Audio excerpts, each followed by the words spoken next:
really quick, I just wanted to let everybody know who I am, more so what I am.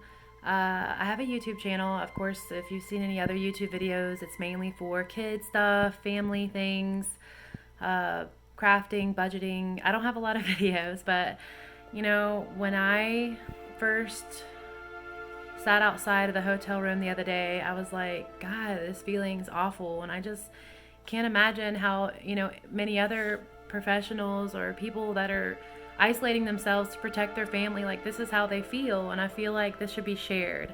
So I'm a registered nurse. I have over 10 years experience. I am currently supposed to graduate with my nurse practitioner here this summer. I know a lot of you nurse practitioner or many students, PA students, any student that's in clinical has had that, suddenly abrupted. So I only had 8 days left of my clinical for this semester, and it was halted as the VA was no longer taking students to continue their clinical. 8 days. So, I think it came out to like 64 hours, something ridiculously minute. But, I have ER experience.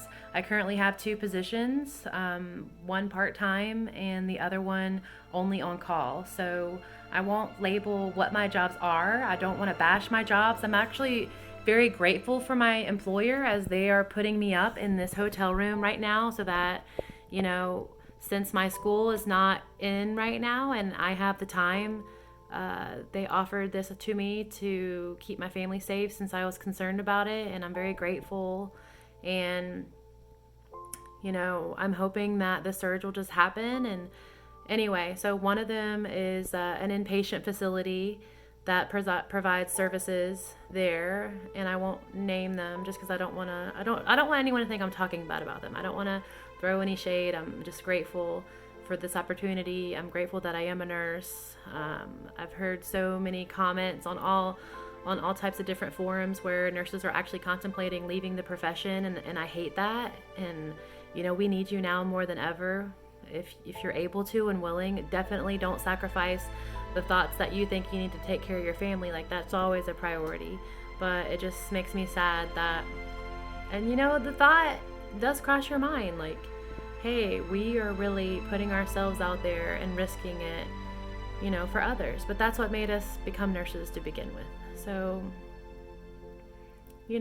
that's someone's choice, and I know that's a hard choice too. And, I support anyone's choice because that is your family, and everybody has to make choices for themselves and their family. And who is anybody to judge with what you choose to do?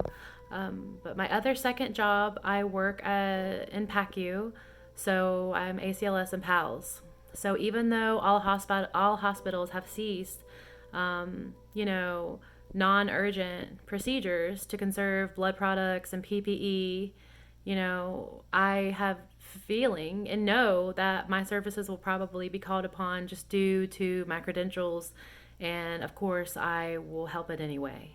So my two best options as a single mom of 6 and being a nurse was like, okay, I don't want to bring this home to my family. It would hurt me so bad to know that I had any part in getting any one of my family members or loved ones or friends or work family, anybody, even a stranger, like it would hurt me to know that I endangered them in any way. So my best bet would be just to be quarantined somewhere, either stuck at the hospital to where, you're going to be there working and at least getting paid. Thank God I have a job and an income coming in. Or, my other job was kind enough and generous enough and thoughtful enough to put me up in a hotel during this time. I'm going to stay here until May. And I know that's a long time to be without my family. Luckily, my parents are retired and have the ability to take care of my kids. So they have literally moved in my house. Some of my kids have gone with their dad, and the majority of the house is at home and they're safe. My parents are safe. They're in their late 60s. Some of them have some comorbidities, so I worry about them. I'm quarantining myself from my family and those that I love, which is what everyone else should do, to protect themselves and their family members so that we can have conversations with them next year or whenever this stuff is totally gone and we're out of the woods, and that, I don't want to have to bury anybody. I don't want to have to, experience that. And so I'm just doing what I wish everyone else would do. and that's just social distancing. If you have the ability to work from home, please do. But I'm not here, I'm just here to let you know my experience and what I've been feeling and just share it.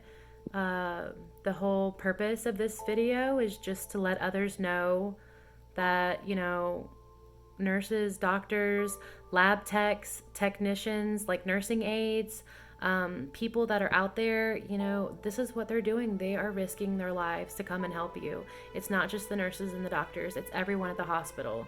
We need those labs to be able to run those stat labs. We need, our nursing aides. We need respiratory therapists. We need everyone at the hospital. We need registration. We need everyone there, all working together as a team. And I know and foresee that we're going to have a major shortage due to COVID-19 that has become the black sheep of our world, ruining and flipping everyone's lives. So, I know that there are a lot of people having to experience it. It hasn't only affected my life, it's affected everyone else's lives. And I just wanted to come to you and just share my corner of the world and send positivity your way and let you know that you're not alone and that we can communicate together with this awesome thing called technology.